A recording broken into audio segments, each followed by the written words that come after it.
Bonjour à toutes et à tous. S'il y a bien quelque chose dans les aquariums d'eau douce que tout le monde connaît, c'est le CO2.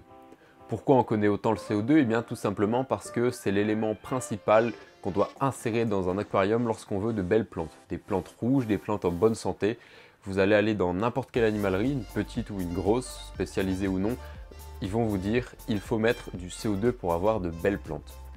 Ce que je vous propose dans cette vidéo, c'est de faire un tour sur le CO2, notamment de par mon expérience, l'utilisation que j'ai pu en faire, les recherches que j'ai pu également faire autour du CO2, et ensuite qu'on ratisse large pour vous conseiller au mieux sur l'installation d'un système CO2. Est-ce que c'est judiciable? Est-ce que c'est intéressant d'en mettre un dans votre aquarium? Le but à la fin de cette vidéo, c'est que vous soyez convaincu et que vous ayez une réponse à cette question. Je vais profiter également de cette vidéo pour ouvrir un superbe colis qui m'a gentiment été envoyé par Planted Box. Pour ceux qui ne connaissent pas encore, Planted Box, c'est une entreprise européenne créée en Belgique par Gilles. Gilles, c'est un aquariophile comme vous et moi qui, il y a quelques années de cela, a fait des mauvaises expériences avec les algues. Les algues, on en a tous eu, mais lui, voilà, voulait un très bel aquarium planté. Et malheureusement, il était embêté par les algues et il a commencé à se renseigner sur des blogs américains pour trouver la méthode qui lui permettrait d'avoir un bel aquarium sans ces algues. Au fur et à mesure, Gilles a lancé un blog et ensuite a lancé Planted Box, donc une entreprise spécialisée pour nous aider à avoir de beaux aquariums plantés avec du CO2 et tout ça sans algues. Et on est parti pour l'unboxing. Hop, et voilà le bébé. Donc on a un beau colis qui passe tout juste dans le cadre de la vidéo. Je vais déballer petit à petit. Ok, donc premier élément du colis, ce sont des Lily Pipes. Alors pour ceux qui ne connaissent pas les Lily Pipes, ce sont tout simplement des cannes d'aspiration et de rejet pour filtre, mais ce sont des cannes en verre qui sont extrêmement utilisées et appréciées en aquascaping. Bien évidemment, le colis il va servir pour un projet futur, donc abonnez-vous si vous voulez découvrir ce projet. On va déjà découvrir le colis dans un premier temps, c'est déjà bien. Donc ça c'est la canne de rejet. La canne de rejet avec un rejet assez large parce que l'aquarium dans lequel elle va aller sera plutôt grand. Donc voilà, c'est une canne, on va simplement brancher le tuyau ici qui est très esthétique. Attention, ça casse, donc il faut faire attention quand on la manipule, quand on la serre, quand on la nettoie. Mais franchement, c'est limite de l'art. Même chose pour la canne d'aspiration, elle a une belle longueur. Et ici on a toute la crépine d'aspiration en petits stries dans la canne. Et pareil, c'est très joli. Et dans un aquarium, on ne la voit presque pas. C'est aussi l'intérêt d'avoir des choses en verre comme ça. Alors deuxième élément du colis, on a un CO2 régulator. Donc ça c'est un kit CO2 qui est disponible chez Planted Box, qui est très complet. On va le déballer tout de suite. On a à l'intérieur du colis un magnifique détendeur de CO2 équipé de son électrovanne et de son compte-bulle qui est juste ici. Hop. Waouh. Il pèse son poids, on sent que c'est du solide. Ça a l'air vraiment top. J'ai hâte de l'installer. On en parlera un peu plus tard dans la vidéo, mais le détendeur, c'est ce qui nous permet de transformer le CO2 qui est sous forme de gaz dans les bouteilles à une forme, on va dire, de bulle dans l'eau. Donc c'est tout le système qui va nous permettre de le diffuser lentement dans l'aquarium. C'est essentiel lorsqu'on veut installer du CO2 et mieux vaut bien s'équiper avec du matériel de qualité pour que ça puisse durer plusieurs années et qu'on soit sur un investissement qui est rentable lorsqu'on achète ce type de matériel. L'électrovanne qui est juste ici va nous permettre quant à elle de couper le CO2 parce que le CO2 on ne peut pas le laisser toute la journée circuler dans l'aquarium. Il faut le réguler en fonction du cycle de lumière qu'on a défini sur l'aquarium. Si on met trop de CO2, il va y avoir une explosion du CO2, une baisse de pH et ça peut être mortel pour les poissons. Donc l'électrovanne c'est aussi essentiel lorsqu'on met du CO2 dans l'aquarium. Ensuite on a, ça me fait rire parce qu'on a un très bel emballage. Ici on a un drop shaker. Donc qu'est-ce que c'est un drop shaker? Attendez, je vais l'ouvrir. Le drop shaker, c'est tout simplement ce petit ustensile en verre et avec une ventouse, on va venir le coller sur une paroi de l'aquarium. À l'intérieur du drop shaker, on va mettre un liquide. Ici, on a une belle réserve de liquide, une petite bouteille de plusieurs millilitres, qui est juste ici. Et le liquide, on va venir le mettre juste ici dans la petite bulle. Et donc, à l'aide de la variation de couleur qu'on aura sur le liquide, on va pouvoir déterminer s'il y a trop de CO2, pas assez, ou si on est au bon niveau. Ici, on retrouve le best-seller de chez Planted Box, c'est l'engrais All-in-One. Donc c'est un engrais complet qui est fortement recommandé pour les aquariums plantés, pour apporter tous les bons minéraux et oligo-éléments dont ont besoin les plantes. Et tout ça dans une seule bouteille, ça nous évite d'avoir 14 bouteilles avec différents types d'engrais à mettre à chaque fois, avec des dosages différents. Ici, c'est assez simplifié et l'engrais contient tous les nutriments dont les plantes ont besoin. Quand on ouvre le bouchon, on aura juste à presser, ça va remplir la quantité qu'on veut et on aura juste à verser la quantité souhaitée. Et donc ici on a deux types d'engrais all-in-one. Le premier, l'Indozim qui fonctionne avec un sol technique et le deuxième, l'Estimative Index qui peut fonctionner avec tout type de sol et qui peut fonctionner également pour des aquariums où il n'y a pas de CO2 et pas beaucoup de lumière, qui apporte tout de même tous les nutriments dont ont besoin les plantes pour les fortifier. Et pour finir sur ce colis, on va avoir des accessoires essentiels pour la diffusion du CO2. Ici on a un tuyau spécial CO2 parce qu'il ne faut pas vous tromper, les tuyaux pour CO2 sont différents des simples tuyaux pour aquarium, avec un anti-rejet qui est juste ici, qui nous permet tout simplement de ne pas faire remonter d'eau à l'intérieur du système CO2. Et ici on a un diffuseur avec au bout une matière spéciale pour diffuser au mieux le CO2 dans l'aquarium, c'est ce qui va faire plein de bulles. C'est ce qui est satisfaisant à regarder, j'ai hâte de l'installer dans l'aquarium. Mais bon, malheureusement, il n'est pas encore en eau, donc encore une fois, abonnez-vous pour suivre tout ça. Donc ici, je vous ai présenté tout ce que Plantedbox m'avait envoyé. Encore un gros merci à Plantedbox et à Gilles de m'avoir envoyé ce colis. N'hésitez pas à aller faire un tour sur leur boutique si vous souhaitez vous équiper dans des systèmes performants pour avoir de magnifiques aquariums plantés. Et nous, on est tout de suite parti pour la suite de cette vidéo sur les explications du CO2. Bon, dans un premier temps, il faut revenir aux bases. Pourquoi a-t-on besoin de CO2? Eh bien tout simplement parce que les plantes, pour pousser, font ce qu'on appelle, allez vous l'avez, la photosynthèse. La photosynthèse, c'est tout simplement le mécanisme qui permet aux plantes de pousser. Et pour faire leur photosynthèse, les plantes ont besoin d'un éclairage, donc une source lumineuse, de nutriments et également de CO2. Le CO2 et l'éclairage étant les plus importants, mais les nutriments qui sont absorbés par les racines en général ou par les feuilles sont également essentiels. S'il manque un élément à l'équation, si vous manque par exemple de la lumière, cela ne marchera pas. Si vous manque du CO2, les plantes, bien évidemment, vous n'aurez jamais un taux de CO2 à 0 dans l'aquarium, donc les plantes en auront toujours un petit peu, elles vont toujours en trouver, mais s'il n'y a pas assez de CO2, elles vont mal se développer. C'est pour ça qu'au bout d'un moment, on arrive à avoir des plantes qui ont des tiges très très longues qui remontent en haut de l'aquarium mais qui n'ont plus de feuilles sur toute la base. C'est pour ça que vous avez des plantes qui commencent à avoir des trous, des plantes parfois qui jaunissent, des plantes qui ont des algues, qui se font concurrencer par les algues. Tout ça, c'est quand il y a un souci, un manque de quelque chose dans l'aquarium ou un surdosage également. Et là, vous allez me dire, bah oui, mais pourquoi moi j'ai ça dans mon aquarium et dans la nature, les plantes sont toutes belles alors qu'on ne met pas de CO2 dans les mares, dans les petites flaques? Alors, vous avez raison.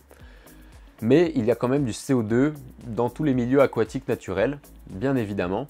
Et également que toutes les plantes qu'on met en aquarium, en tout cas je dis toutes, une énorme majorité des plantes d'aquarium qu'on insère aujourd'hui dans nos aquariums plantés, à la base ne viennent pas directement des milieux aquatiques, hein. Elles n'ont pas les feuilles dans l'eau.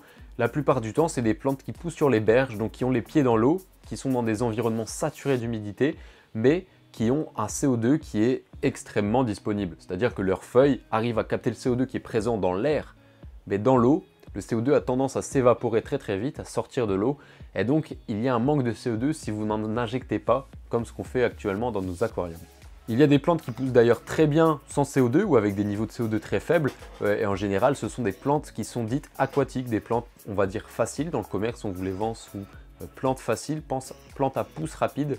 Et bien tout ça c'est des plantes qui naturellement vivent dans l'eau et qui sont habituées à avoir des taux de CO2 qui ne sont pas forcément optimaux, mais elles arrivent à se débrouiller, à trouver les nutriments et donc à bien pousser. C'est le cas par exemple des Vallisneria, de tout ce qui est plantes flottantes, mais plantes flottantes arrivent avec leurs feuilles à capter le CO2 bien évidemment dans l'air, hein.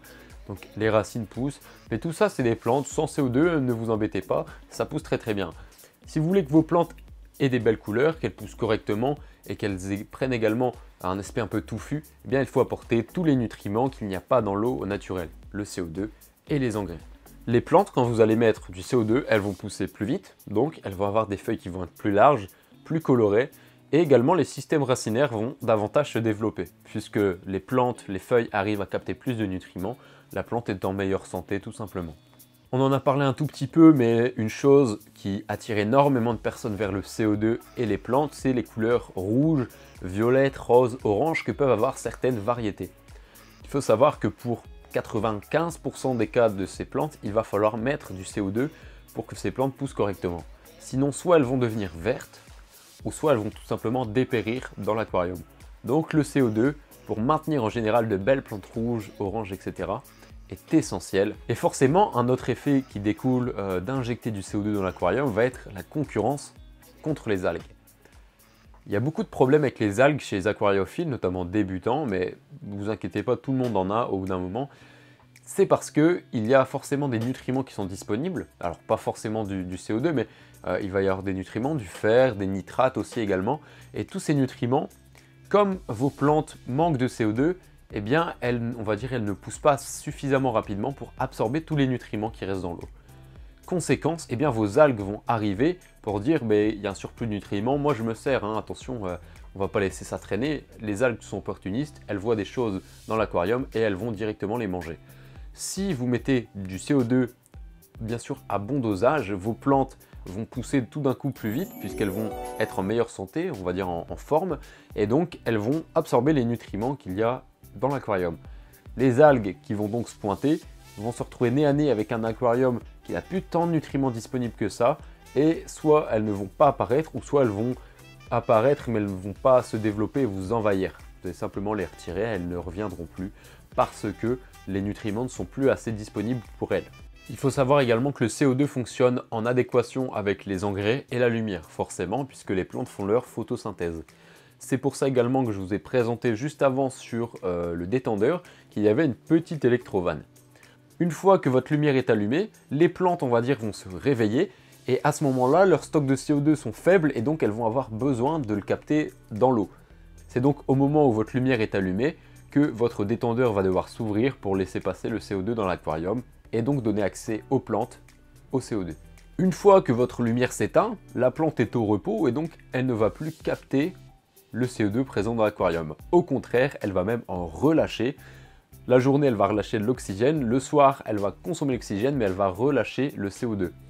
Il faut donc couper le CO2 lorsque vous coupez votre lumière pour que, en injectant du CO2, vous soyez à ce niveau-là et que quand la lumière se coupe, les plantes qui relâchent du CO2 compensent et relâchent un niveau de CO2 qui va rester stable. Et donc le CO2 va rester stable. Si vous ne l'éteignez pas, il va y avoir un surdosage de CO2 avec ce que les plantes apportent et vous allez être trop élevé.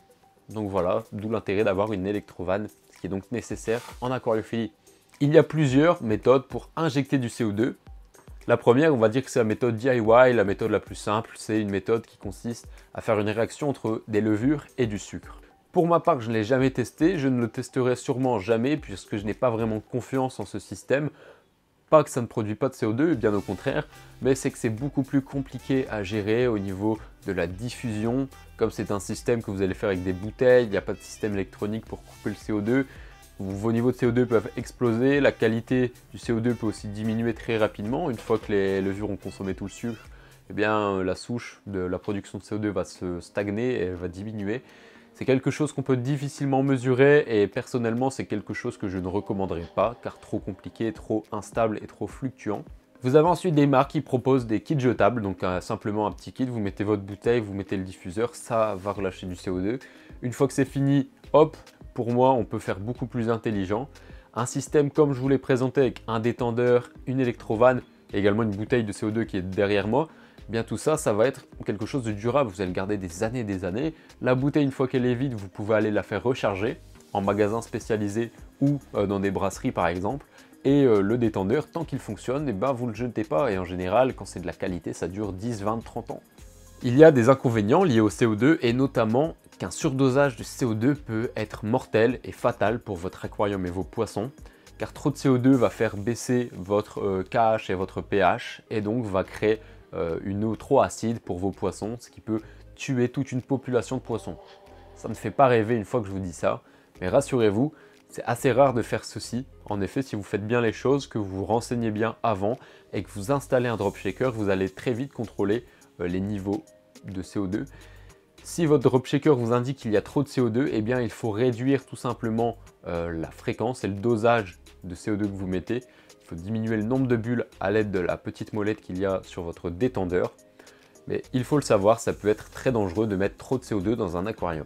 Il faut faire bien attention lorsque vous mettez du CO2 à bien équilibrer également l'engrais. Parce que de la même manière que s'il n'y a pas assez de CO2 ou trop de CO2, eh bien vos plantes peuvent être impactées.